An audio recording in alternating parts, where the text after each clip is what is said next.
الصلاة أفضل قال طول القنوت قال قلت أي الهجرة أفضل قال أن تهجر ما كره ربك قال فقلت فأي الجهاد أفضل قال من حقر جواده وأحرق دمه قال قلت أي الساعات أفضل قال جوف الليل الآخر رواہ احمد۔ دیکھیے عمرو ابن عبسہ، عمرو ابن عبسہ، عین پر بھی زبر ہے، با پر بھی زبر ہے اور سین پر بھی زبر ہے۔ یہ صحابی ہیں، یہ فرماتے ہیں کہ میں رسول پاک صلی اللہ علیہ وسلم کے پاس آیا تو میں نے عرض کیا ہے اللہ کے رسول صلی اللہ علیہ وسلم من معک علی ھذا الامر، اس معاملے پر آپ کے ساتھ کون تھا؟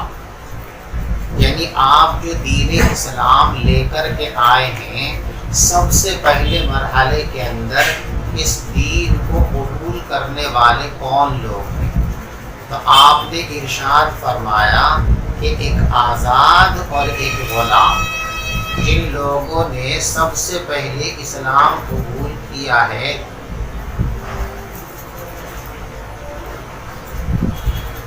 ان میں ایک شخص تو آزاد ہے اور ایک غلام ہے۔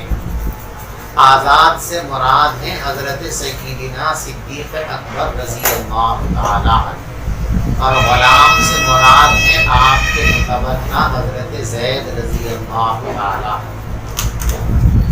دیکھو پہلے مرحلے کے اندر سب سے پہلے ایمان قبول کرنے والی سیدہ حضرت خدیجہ رضی اللہ تعالی عنہا، اس لیے کہ غار حرا میں حضور پاک صلی اللہ علیہ وسلم پر جب پہلی وحی نازل ہوئی تھی اور آپ پر اس کا غیر معمولی اثر ہوا تھا، تو حضور پاک صلی اللہ علیہ وسلم نے سب سے پہلے آ کر یہ واقعہ تفصیل کے ساتھ حضرت سیدہ خدیجہ رضی اللہ تعالی عنہا کو سنایا تھا۔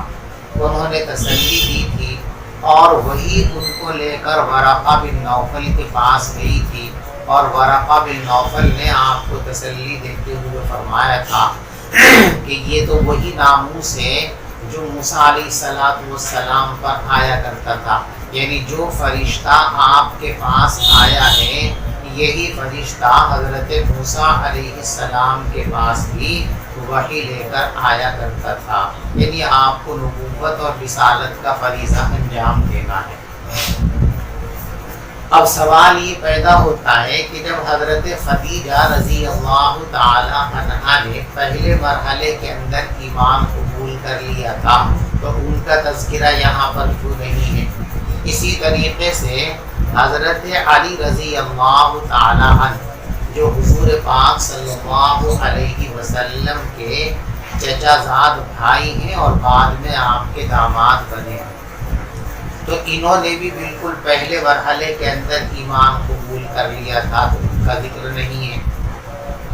تو ان حضرات نے پہلے مرحلے کے اندر ایمان قبول کیا، پھر ان کا ذکر کیوں نہیں ہے؟ تو اس کا جواب ذہن میں رکھیں آپ حضرات۔ حضرت علی رضی اللہ تعالیٰ عنہ تو بچے ہیں اور بچے مکلف نہیں ہوتے، اس لیے ان کا تذکرہ نہیں کیا گیا، اور حضرت خدیجہ رضی اللہ تعالیٰ عنہا خواتین میں سے ہیں، اور عام محفلوں اور مجلسوں میں خواتین کا تذکرہ کرنا یہ شریف گھرانوں کی عادت نہیں ہے، اس لیے ان کا ذکر نہیں کیا گیا، بس حر و عبد کہہ دیا گیا کہ ایک غلام اور ایک آزاد۔ بات سمجھ میں آ گئی آپ کو؟ حضرت عمرو بن عبسہ رضی اللہ تعالی عنہ فرماتے ہیں کہ میں رسول پاک صلی اللہ علیہ وسلم کے پاس آیا اور میں نے کہا اے اللہ کے رسول صلی اللہ علیہ وسلم من معک علی ھذا الامر، اس دین پر آپ کے ساتھ سب سے پہلے کون تھا؟ قال حر و عبد، ایک آزاد اور ایک غلام۔ یہ لکھ رکھا مراد از حر ابو بکر است، اور ان سے مراد کون ہے؟ سیدنا صدیق اکبر رضی اللہ تعالیٰ عنہ۔ اور اب کی مراد اضعف زید بن حارثہ، حضور پاک صلی اللہ علیہ وسلم کے جو غلام ہیں حضرت زید بن حارثہ، جن کو آپ نے متبنہ بنا لیا تھا، انہوں نے سب سے پہلے اسلام قبول کیا۔ قلت مل اسلام، میں نے پوچھا کہ اسلام کی حقیقت کیا ہے، یہ اسلام کی علامت کیا ہے، یہ اسلام کے احکام کیا ہیں؟ تو حضور پاک صلی اللہ علیہ وسلم نے اسلام کی تشریح کرتے ہوئے ارشاد فرمایا، طیب الکلام و اطعام الطعام، اسلام جن احکام کی تعلیم دیتا ہے، اسلام میں جن کاموں کو کرنے کی ضرورت اور اہمیت اور تاکید آئی ہے، ان میں دو کام بہت خصوصیت کا درجہ رکھتے ہیں۔ ایک تو طیب الکلام، خوش کلامی، یعنی انسان کو گفتگو ہمیشہ شیریں کرنی چاہیے، نرم کرنی چاہیے، غصے کا لہجہ، تشدد کا لہجہ، سختی کا لہجہ اس کو پسند نہیں کیا گیا۔ آپ کسی برے سے برے آدمی سے بھی بات کریں تو نرم لہجے کے اندر گفتگو کریں، شیریں انداز کے اندر اس سے بات کریں۔ حضرت موسیٰ علیہ السلام اور حضرت ہارون علیہ السلام، ان دونوں بھائیوں کو نبوت کی ذمہ داری دے کر اللہ تبارک و تعالی نے فرعون کے پاس بھیجا۔ اذهبا الى فرعون انه طغى، یہ فرعون شرارت پر اور بغاوت پر اترا ہوا ہے، تم دونوں بھائی اس کے پاس جا کر اسے سمجھاؤ۔ کیسے بات کرو گے اس سے؟ فَقُولَا لَهُ قَوْلًا لَيِّنًا، تم ان سے نرم باتیں کرنا، کے انداز میں، پیارے انداز میں، میٹھے انداز میں گفتگو کرنا، اس لیے کہ غصے میں اور سختی میں جو باتیں کہی جاتی ہیں وہ دل کو اپیل نہیں کرتی۔ نرم لہجے کے اندر، شیریں انداز کے اندر جو بات کی جاتی ہے وہ دل کو اپیل کرتی ہے۔ تو فرمایا لعلہ یتذکر او یخشی، یہ بھی ہو سکتا ہے کہ وہ پہلے ہی مرحلے کے اندر تمہاری بات قبول کر لیں، اور یہ بھی ہو سکتا ہے کہ دل کے اندر کچھ اس کے اثرات مرتب ہو جائیں، اللہ کا کچھ خوف پیدا ہو جائے اور وہ بعد میں اس پر غور و فکر کرے۔ تو جب ایسے بدترین آدمی کے ساتھ گفتگو کرتے وقت بھی یہ ہدایت ہے، قولا لہو قولا لینا، کہ تم اس سے نرم بات کرنا، ہلکے انداز میں بات کرنا، شیریں انداز میں بات کرنا۔ تو اسلام میں اس بات کو بڑی اہمیت ہے، اسلامی احکام میں یہ اہم ترین حکم ہے کہ مخاطب سے گفتگو کرو تو شیریں انداز میں کرو، خوشگل انداز میں کرو، اچھے انداز میں اس سے بات کرو۔ بات ایسی نہ ہو کہ بات کی بجائے وہ لٹ کا کام کرے، پیار محبت کی گفتگو ہونی چاہیے۔ حضور پاک صلی اللہ علیہ وسلم کی خدمت عالیہ میں کوئی برے سے برا شخص بھی آتا تھا، اس سے بھی آپ درست کلامی نہیں فرماتے تھے، اس سے بھی آپ بہت نرم لہجے کے اندر اور بہت ہی بشاشت کے ساتھ گفتگو فرمایا کرتے تھے۔ چنانچہ اسی کتاب کے دوسرے حصے میں مشکوٰۃ جلد ثانی میں آپ روایت پڑھیں گے کہ ایک مرتبہ حضور پاک صلی اللہ علیہ وسلم حضرت عائشہ صدیقہ رضی اللہ تعالی عنہا کے مکان میں تشریف فرما تھے۔ ایک آدمی نے دروازے پر آ کر اجازت مانگی داخلے کی، تو آپ نے فرمایا بئس اخو العشیرہ، یہ اپنے قبیلے کا سب سے برا آدمی ہے جو ہم سے اس وقت ملنے کے لیے آیا ہے۔ آپ نے اجازت دے دی۔ جب وہ آیا تو پیغمبر علیہ السلام نے نہایت خندہ پیشانی کے ساتھ اس سے گفتگو فرمائی۔ جب وہ چلا گیا تو حضرت عائشہ صدیقہ رضی اللہ تعالی عنہا نے عرض کیا کہ حضرت آپ تو یہ فرما رہے تھے کہ یہ بہت برا آدمی ہے، بہت غلط آدمی ہے، اور آپ نے اس سے کتنے اچھے انداز میں گفتگو کی۔ تو حضرت نے فرمایا متى عاهدتني فحاشا، تم نے مجھے بد کلامی کرتے ہوئے کبھی دیکھا؟ تو بد کلامی کرنا یہ مسلمان کی شان نہیں ہے۔ خوش کلامی، خندہ پیشانی سے لوگوں کے ساتھ پیش آنا، یہ اسلام کی اہم ترین تعلیمات ہے۔ طیب الکلام، پیغمبر علیہ الصلوۃ والسلام نے فرمایا کہ اسلام کی علامت یا اسلام کا خاص حکم یہ ہے کہ خوش کلامی کی جائے، اور فرمایا وَإِطْعَامُ الطَّعَامِ، اور ضرورت مندوں کو کھانا کھلانا، ضرورت مندوں کو کھانا کھلانا۔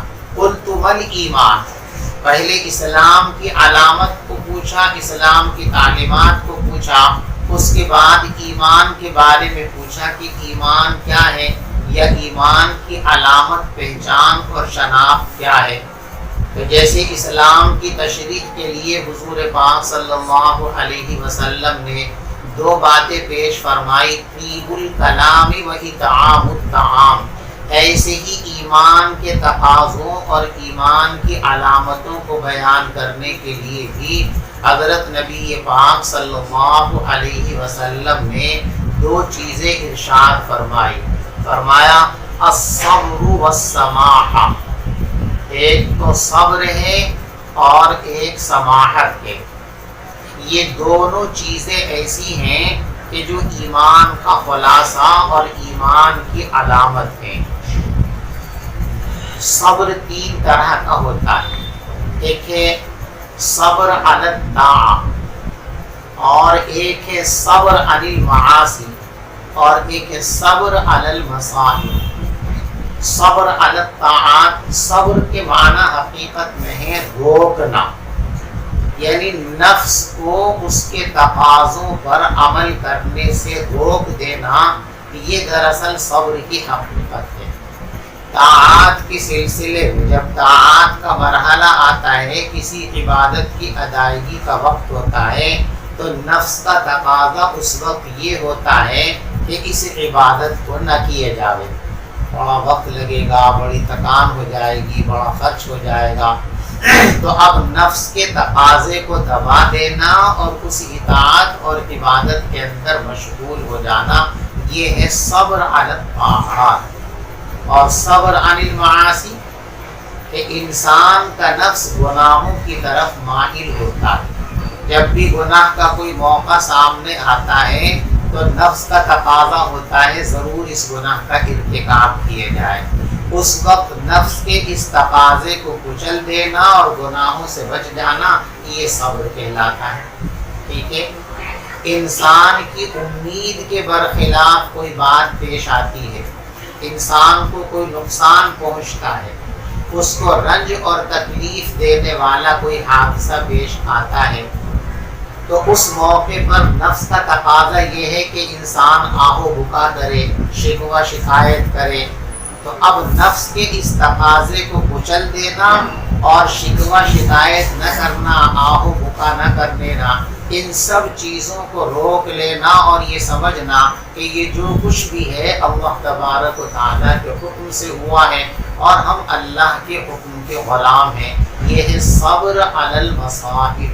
سمجھ میں آ رہی بات؟ تو مومن کی ایک تو شان یہ ہے کہ نفس آمادہ ہو یا نہ ہو، عبادت کے اندر سستی اور کوتاہی نہیں کرنی چاہیے۔ اللہ ہم سب کو اس کی توفیق عطا فرمائے۔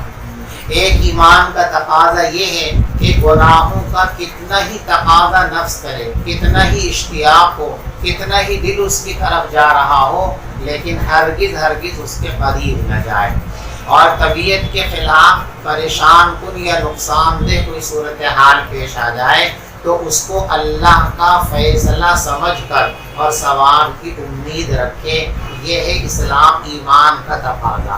اس لیے فرمایا الصبر والسماحہ، ایمان صبر اور سماحت کا نام ہے۔ سماحہ کے معنی آتے ہیں سخاوت۔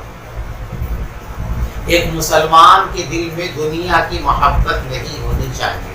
دیکھو دنیا کو سمجھو، دنیا یہ انسان کی ضرورتوں میں شامل ہے، اور دنیا ہی میں رہ کر انسان کو اپنی زندگی بسر کرنی ہے۔ اس لیے دنیا کے سلسلے میں انسان کا موقف کیا ہونا چاہیے؟ دنیا صرف ظاہر تک رہنی چاہیے، دنیا کا تعلق دل سے وابستہ نہیں کرنا چاہیے۔ دنیا کی چیزوں کی دل میں محبت نہیں ہونی چاہیے، دل پر اس کا اثر نہیں ہونا چاہیے، آئے تب بھی دل متاثر نہ ہو اور جائے تب بھی دل متاثر نہ ہو۔ جیسا کہ ہمارے بزرگ کے سلسلے میں مشہور ہے کہ وہ بڑے بزرگ بڑے تاجر بھی تھے، ان کے خادم نے ان کو آ کر کہا کہ وہ جو آپ کا تجارتی جہاز گیا تھا وہ ڈوب گیا سمندر، تو آپ کچھ دیر خاموش رہے، فرمایا الحمدللہ۔ 2-4 دن کے بعد پھر خادم نے اطلاع دی کہ حضرت وہ جو پہلی خبر تھی وہ غلط تھی، وہ جہاز دوسرا تھا جو غرقام ہوا ہے، ہمارا جہاز صحیح سلامت منزل پر پہنچ گیا ہے، ہمارا مال محفوظ ہے۔ ذرا سے توقف کے بعد پھر فرمایا الحمدللہ۔ تو اب ان کو تعجب ہوا کہ 2 متضاد خبریں ہیں، ایک تکلیف پہنچانے والی، ایک خوشگوار خبر ہے، اور آپ دونوں پر الحمدللہ فرما رہے ہیں، تو اس کا کیا راز ہے؟ تو انہوں نے پوچھا کہ حضرت میری سمجھ میں بات نہیں، پہلے میں نے آپ کو نقصان کی خبر دی جو دل کو دکھانے والی تھی، تب بھی آپ نے الحمدللہ کہا، پھر میں نے آپ کو خوشگوار خبر دی کہ جہاز نہیں ڈوبا، اس سے دل کو خوشی ہونی چاہیے، تو آپ نے فرمایا الحمدللہ۔ 2 متضاد خبروں پر آپ کا ایک ہی رد عمل ہے الحمدللہ، اس یکسانیت کی وجہ کیا ہے؟ تو حضرت نے فرمایا کہ دیکھو، میں نے نہ مال کے ڈوبنے پر الحمدللہ کہا اور نہ مال کے بچنے پر الحمدللہ کہا، بلکہ جب تم نے پہلی بار خبر دی کہ ہمارا مال ضائع ہو گیا، غرقاب ہو گیا، تو میں نے اپنے دل کو دیکھا کہ دل پہ کچھ اثر ہوا، تو میرے دل پہ کوئی اثر اس کا نہیں ہوا تھا، تو میں نے کہا الحمدللہ میرا دل سلامت اور محفوظ ہے۔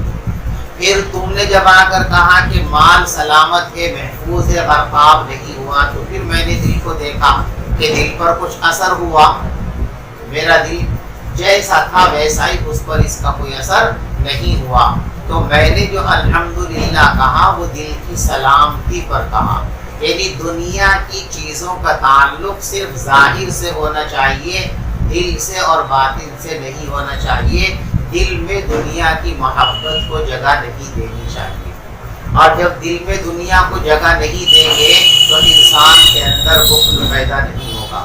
بخل حب دنیا کا اثر اور نتیجہ ہے، جب آدمی محبت زیادہ کرنے لگتا ہے مال کی اور دنیا کی محبت کو دل میں جما لیتا ہے، تو اب اس مال کو خرچ کرتے ہوئے اس کی جان نکلتی ہے، تو حب دنیا یہی بخل کی علامت بنیاد ہے، اور زہد عن دنیا، دنیا کی محبت دل میں نہ لانا، یہ سخاوت کی بنیاد ہے۔ جب مال کی کوئی حیثیت اس کے نزدیک ہے ہی نہیں تو وہی بڑھا دے گا مال کو۔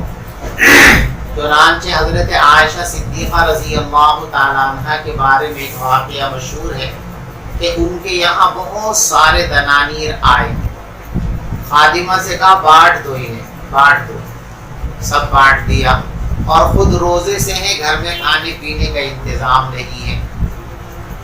جب سب بٹ گیا تو خادمہ نے کہا کہ امی جان آج آپ روزے سے ہیں، گھر میں کچھ بھی نہیں ہے، تو کچھ پیسے بچا لیے ہوتے تو کم از کم افطار کا انتظام تو ہو جاتا۔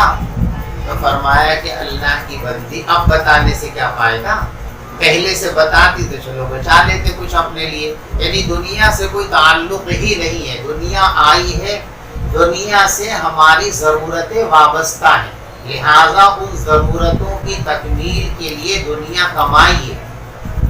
دنیا کے بہت سارے کام دنیا کے اسباب پر منحصر ہیں اللہ کی عادت اور حکمت کے مطابق، اس لیے ان ضرورتوں اور کاموں کو کرنے کے لیے دنیا کمائی ہے۔ بہت ساری عبادتیں منحصر ہیں دنیا کے مال و اسباب پر، ان کو پورا کرنے کے لیے مال کمائی ہے۔ اسی لیے قرآن و حدیث کے اندر تجارت کے اور مختلف آمدنی کے ذرائع کے احکام بیان کیے گئے ہیں، لیکن اس مال کو دل میں جگہ نہ دیجیے، اپنی ضرورت اور اللہ کے حکموں پر اس کو بے دھڑک خرچ کرتے رہیے، جہاں تقاضا ہو وہیں اس کو لوٹا دیجیے۔ تو فرمایا الصبر والسماحہ، ایمان نام ہے صبر کا اور سماحت کا، سخاوت کا۔ بات سمجھ میں آئی بھی؟ قال صحابی فرماتے ہیں قلت ای الاسلام افضل، میں نے دریافت کیا کہ کون سا اسلام بہتر ہے۔ دیکھو یہاں کون سا اسلام، اسلام تو صرف ایک ہی ہوتا ہے، تو یہاں ایو عمل الاسلام، اسلام کے جو اعمال ہیں، اسلام کے جو احکام ہیں، ان اعمال میں سب سے بہترین عمل کون سا ہے؟ ایو الاسلام افضل، اے ایو عمل الاسلام افضل، اسلامی اعمال میں سب سے بہترین عمل کون سا ہے؟ تو آپ نے فرمایا، یا یوں بھی کہہ سکتے ہیں ایو اہل الاسلام افضل، کہ مسلمانوں کی تعداد تو بہت ہے، ان سارے مسلمانوں میں سب سے بہترین مسلمان کون ہے؟ تو ایو الاسلام کا مطلب ایو اہل الاسلام، اسلام والوں میں، مسلمانوں میں سب سے بہترین مسلمان کون سا ہے؟ تو فرمایا من سلم المسلمون من لسانہ و یدہ، سب سے بہترین مسلمان وہ ہے جس کی زبان اور ہاتھ سے مسلمان محفوظ رہیں۔ اس جملے کی تشریح پیچھے گزر چکی ہے۔ قال قلت ای الایمان افضل، میں نے پوچھا کہ سب سے بہترین ایمان کون سا ہے، یعنی اعمال ایمانی میں سب سے بہترین عمل کون سا ہے؟ تو فرمایا خلق حسن، سب سے بہترین عمل، ایمان کا سب سے بہترین اثر جو ہے وہ خلق حسن ہے، اچھے اخلاق ہیں۔ اسی لیے حدیث پاک میں فرمایا گیا کہ قیامت کے دن جتنے باوزن میزان عمل کے اندر اخلاق ثابت ہوں گے، اتنا کوئی عمل بھی باوزن ثابت نہیں ہوگا۔ یعنی قیامت کے دن سب سے زیادہ بیش قیمت جو اعمال ہیں، ان بیش قیمت اعمال میں سب سے اوپر کس کا نمبر ہے؟ اخلاق حسنہ کا ہے، خوش اخلاقی کا ہے۔ انسان کو اخلاق برتنے چاہیے۔ تو پیغمبر علیہ السلام نے فرمایا خلق حسن، اچھے اخلاق۔ قال قلت ای الصلاۃ افضل، میں نے پوچھا کہ نماز کون سی سب سے بہتر ہے؟ تو آپ نے ارشاد فرمایا طول القنوت، لمبا قیام۔ دیکھو کثرت سجود زیادہ بہتر ہے یا طول قیام زیادہ بہتر ہے؟ نوافل کے اندر ایک شکل تو یہ ہے کہ آدمی چھوٹی چھوٹی صورتوں سے بہت ساری نفلیں پڑھ لے، ایک یہ ہے کہ لمبی لمبی قرات کر کے ہر رکعت کے اندر بہت زیادہ قرآن کریم پڑھے، تو کیا افضل ہے؟ تو بعض کہتے ہیں کہ طول قیام افضل ہے، جیسا کہ اس روایت کے اندر، اور بعض فرماتے ہیں کہ کثرت سجود، اس لیے کہ حدیث میں ہے کہ سجدے زیادہ سے زیادہ کیا کرو۔ تو میں نے پوچھا کہ سب سے بہترین نماز کون سی ہے؟ تو آپ نے جواب میں ارشاد فرمایا طول القنوت، لمبا قیام اور لمبی قرات۔ قال قلت ای الہجرۃ افضل، میں نے پوچھا کہ سب سے بہترین ہجرت کون سی ہے؟ تو آپ نے ارشاد فرمایا ان تہجر ما کرہ ربک، تم ان باتوں کو چھوڑ دو جن کو تمہارا پروردگار ناپسند کرتا ہے۔ یہ روایت پیچھے گزری ہے نا، والمہاجر من حجر ما نہی اللہ عنہ، کہ اصلی اور پکا مہاجر وہ ہے جو ان تمام باتوں کو چھوڑ دے جن سے اللہ تبارک و تعالی نے منع فرمایا ہے۔ وہی مضمون اس جملے کا بھی، ان تہجر ما کرہ ربک، اصلی ہجرت، اعلیٰ درجے کی ہجرت یہ ہے کہ تم ہر اس کام سے بعد رہو جس کام کو تمہارا پروردگار پسند نہیں کرتا ہے۔ اللہ کے نزدیک جو امور ناپسندیدہ ہیں ان سے بچنا یہی اعلیٰ درجے کی ہجرت ہے، بہترین ہجرت ہے۔ قلت فأی الجہاد افضل، میں نے پھر دریافت کیا کہ حضرت سب سے بہترین جہاد کون سا ہے؟ تو آپ نے ارشاد فرمایا من عقر جوادہ وأحریق دمہ، سب سے اعلیٰ درجے کا مجاہد وہ ہے جو اللہ کے راستے میں جہاد کرتے ہوئے اپنی جان اور اپنے مال دونوں کی بازی لگا دی، جان بھی لٹا دی اور مال بھی لٹا دی۔ اور کسی حال کے اندر اس نے جو ہے راہ فرار اختیار نہیں کی، وہ اپنے گھوڑے پر سوار ہو کر گیا جہاد کرنے کے لیے، دشمنوں نے اس کے گھوڑے کی ٹانگوں کاٹ دی، ٹانگیں کٹ گئی تو اب یہ پیادہ ہو گیا، اور پیادہ اتنے بہتر انداز پر نہیں لڑ سکتا جتنے بہتر انداز پر گھوڑے پر لڑا جا سکتا ہے۔ اب ایسی حالت میں کوئی کچا پکا ہو تو جان بچا کے بھاگ لے گا کہ میرا تو گھوڑا ہی مر گیا تو اب میں کیسے کروں گا، لیکن یہ اتنا پکا عاشق ہے اللہ کے دین کا اور اتنا بے پرواہ ہے اپنے جان و مال سے کہ گھوڑا مار دیا گیا، اس کی پرواہ نہیں کی، اب پیدل ہی لڑنا شروع کیا، گھسا رہا کافروں کے اندر، حتیٰ کہ لوگوں نے اس کو بھی شہید کر دیا۔ تو جان و مال کو شہید کر دے اور انتہائی خطرناک حالات میں بھی راہ فرار اختیار نہ کرے، جہاد سے منہ نہ موڑے، تنگ سے تنگ حالات، پریشان سے پریشان حالات، انتہائی پرخطر حالات میں بھی میدان میں ڈٹا رہے، یہ مجاہد سب سے بہترین مجاہد ہے۔ میں نے پوچھا کہ سب سے بہترین جہاد کس کا ہے، تو آپ نے فرمایا کہ جس شخص کا گھوڑا بھی جس شخص کے گھوڑے کی ٹانگیں کاٹ دی جائیں اور اس کا خون بہا دیا جائے۔ اور راوی کہتے ہیں قلت ای الساعات افضل، دیکھو اللہ تبارک و تعالیٰ کو جب آپ پکاریں گے اللہ جب ہی آپ کی بات سنے گا۔ اذا سألک عبادی عنی فإنی قریب اجیب دعوت الداعی اذا دعانی۔ لوگ آپ سے یوں پوچھتے ہیں کہ ہمارا رب کہاں ہے، ہم رب سے کیسے رابطہ کریں، تو کہہ دو کہ میں تو قریب ہوں تمہارے، نحن اقرب الیہ من حبل الورید، ہم تو انسان کی شہ رگ سے بھی زیادہ اس کے قریب ہیں۔ تو کیا کرو، ادعونی، مجھ سے مانگو، اذا دعانی، جب بھی مجھ سے مانگو گے میں دعا قبول کر لوں گا، اور حکم بھی دیا ادعونی استجب لکم، تم مجھ سے مانگو میں تمہاری دعاؤں کو قبول کروں گا۔ تو ہر وقت اللہ تبارک و تعالیٰ دعائیں کرنے والوں کی دعاؤں کو سنتا ہے، پکار کو سنتا ہے، لیکن کچھ خاص لمحات ہیں جن میں اللہ تبارک و تعالیٰ کی رحمت بے پناہ انسانوں کی طرف متوجہ ہوتی ہے۔ اللہ ان لمحات سے ہم کو فائدہ اٹھانے کی توفیق عطا فرمائے۔ ان لمحات میں سب سے بہترین لمحہ اللہ سے مناجات، اللہ سے باتیں، اللہ سے اپنی راز و نیاز اور اللہ کے سامنے اپنی ضرورتوں کو پیش کرنے کے لیے سب سے مناسب اور بہترین وقت تہجد کا وقت ہے۔ ہماری بات اسی کو فرمایا۔ میں نے پوچھا ای الساعات افضل، اللہ سے مناجات کے لیے سب سے بہترین گھڑی کون سی ہے، سب سے بہترین وقت کون سا ہے، تو فرمایا جوف اللیل الآخر، رات کا اخیر حصہ تہجد کا وقت ہے۔ جس وقت سحری کھاتے ہیں رمضان میں، وہ وقت انتہائی بہترین وقت ہے اللہ سے لو لگانے کا اور اللہ سے مانگنے کا۔ اللہ اس وقت کو قیمتی بنانے کی ہم سب کو توفیق عطا فرمائے۔ چلیے وعن معاذ بن جبل قال سمعت رسول الله صلى الله عليه وسلم يقول من لقي الله لا يشرك به شيئا ويصلي الخمس ويصوم رمضان غفر له. قلت افلا ابشرهم يا رسول الله؟ قال دعهم يعملوا. رواہ احمد۔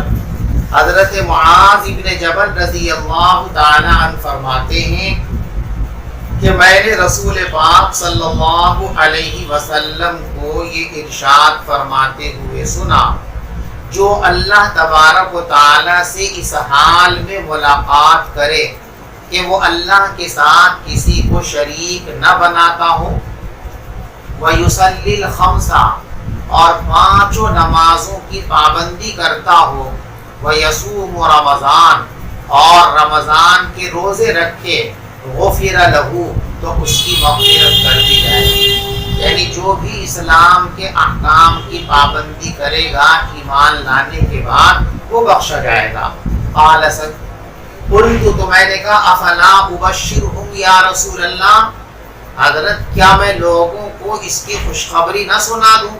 فرمایا دعہم یعملون، چھوڑ دو لوگوں کو تاکہ عمل کرتے رہیں۔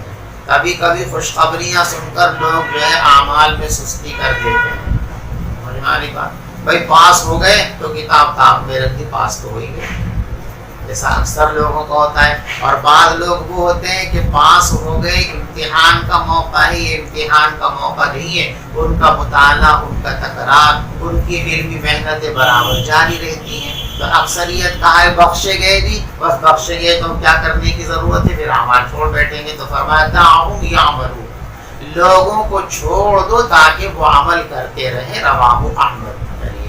وعنه أنه سأل النبي صلى الله عليه وسلم عن أفضل الإيمان قال افضل، کتنی کیسی غلطیاں کر رہے، فوش ہم کو بھی نہیں جانتے ہم کیا کام کرتے ہیں. عن أفضل الإيمان قال أن تحب الله ان تحب لله وتبغض لله وتعمل لسانك في ذكر الله.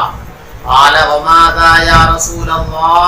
قال وأن تحب للناس ما تحب لنفسك وَتَكْرَهُ لَهُمْ مَا تَكْرَهُ لِنَفْسِكَ. رواہ احمد.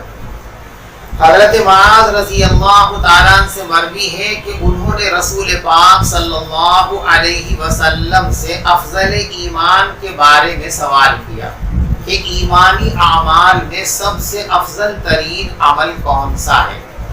تو حضور نے ارشاد فرمایا ان تحب للناس ان تحب للہ وتبغض للہ، تمہاری محبت اور تمہاری عداوت کی بنیاد اللہ کی رضا اور خوشنودی ہونی چاہیے. کسی سے محبت کرو تو بھی اللہ کے لیے، اور کسی سے نفرت کرو تو بھی اللہ کے لیے. نفسانیت کے لیے، دنیا کی کسی خواہش کے لیے، عصبیت کی بنیاد پر کسی سے محبت نہیں ہونی چاہیے. محبت للہ ہونی چاہیے، اللہ کے دین کی بنیاد. جو آدمی اللہ کا محبوب ہے، اللہ کے دین کا خادم ہے، اللہ کے دین پر کاربند ہے، اسے اللہ کا بندہ سمجھ کر اس سے محبت کرنا، یہ اعلیٰ درجے کا ایمانی عمل ہے. لوگوں سے نفرت اس بنیاد پر نہیں ہو کہ یہ ہمارے خاندان کا نہیں ہے، یہ ہماری برادری کا نہیں ہے، اس سے ہمیں کوئی فائدہ نہیں پہنچا، اس سے ہمیں دنیاوی نقصان نہیں. جو آدمی اللہ کی نظر میں ناپسندیدہ ہے وہ تمہاری نظر میں ناپسندیدہ ہونا چاہیے. تو اپنی پسند اور ناپسند کو اللہ کی پسند اور ناپسند کے اندر ضم کر دو، مدغم کر دو. اس کا نام ایمان ہے. یہ ایمان کے اعلیٰ درجے کا عمل ہے. دیکھو حضور پاک صلی اللہ علیہ وسلم سے افضل اعمال کے سلسلے میں سوال کیا گیا، لیکن آپ نے ہر موقع پر ایک جواب نہیں دیا. کہیں کوئی جواب دیا، کہیں کوئی جواب دیا. تو یہ اختلاف جواب جو ہے یہ اختلاف احوال سائل کی بنیاد پر ہے. یعنی آپ جواب دیتے وقت یہ دیکھتے تھے کہ اس سائل کو کون کون سے اعمال کی زیادہ ضرورت ہے، یہ سائل کن اعمال کے اندر غفلت اور کوتاہی کا شکار ہے، تو انہی اعمال کو اس کے لیے افضل عمل قرار دیا جاتا تاکہ اس کی وہ کوتاہی دور ہو جائے، اس کی وہ کمی پوری ہو جائے. تو یہاں ان دو چیزوں کو فرمایا گیا، ان تحب للہ وتبغض للہ، تم محبت کرو اللہ کے لیے اور نفرت کرو اللہ کے لیے. دو کام ہو گئے. تیسرا کام وَتُعْمِلَ لِسَانَكَ فِي ذِكْرِ اللَّهِ، تم اپنی زبان کو اللہ کے ذکر میں لگائے رکھو. اذکروا اللہ ذکرا کثیرا، زیادہ سے زیادہ اللہ کا نام لو، ہر وقت اللہ کو پکارو، ہر وقت اللہ کو پکارو. زبان جتنی اللہ کے ذکر میں لگی رہے گی اتنا ہی انسان اللہ کا محبوب بن جائے گا، اللہ اس کو یاد کریں گے. وَتُعْمِلَ لِسَانَكَ فِي ذِكْرِ اللَّهِ، اور تم اپنی زبان کو لگا دو اللہ کے ذکر میں. قَالَ وَمَاذَا يَا رَسُولَ اللَّهِ، سائل نے پھر پوچھا اے اللہ کے رسول صلی اللہ علیہ وسلم اس کے علاوہ اور کیا کروں؟ تین کام تو آپ نے مجھے بتا دیے کہ محبت کروں تو اللہ کے لیے کروں، نفرت کروں تو اللہ کے لیے کروں، اور زبان کو ہر وقت ذکر خداوندی کے اندر مشغول و مصروف رکھوں. یہ تین کام تو ہو گئے. ان تین کاموں کے علاوہ اور کون سا کام بہترین کام ہے؟ یا ان 3 کاموں کو کرنے کے بعد اور کون سا کام کروں؟ اعلیٰ تو پیغمبر علیہ السلام نے ارشاد فرمایا ان تحب للناس ما تحب لنفسک، تم لوگوں کے لیے وہی پسند کرو جو اپنے لیے پسند کرتے ہو، اور لوگوں کے لیے ناپسند کرو اس چیز کو جسے اپنی ذات کے لیے ناپسند کرتے ہو۔ اپنے لیے جو پسند ہے وہی دوسروں کے لیے پسند ہونا چاہیے، دوغلا معیار نہیں ہونا چاہیے۔ خود تو چاہتے ہو کہ لوگ آپ کی عزت کریں اور دوسروں کی بے عزتی کرتے ہو، خود چاہتے ہو کہ تمہارے مال کی طرف کی دسترازی نہ کرے اور دوسروں کے مال میں دسترازی کرتے ہو، یہ ایمان کے خلاف ہے۔ جیسے اپنی جان کی، مال کی، آبرو کی حفاظت چاہتے ہو، ویسے ہی دوسروں کی جان، مال، عزت و آبرو کی بھی حفاظت کرنا سیکھو۔ جو اپنے لیے پسند کرتے ہو وہی دوسروں کے لیے پسند کرو، یہ ایمان کی شان اور ایمان کی پہچان ہے۔ بات سمجھ میں آ گئی تھی؟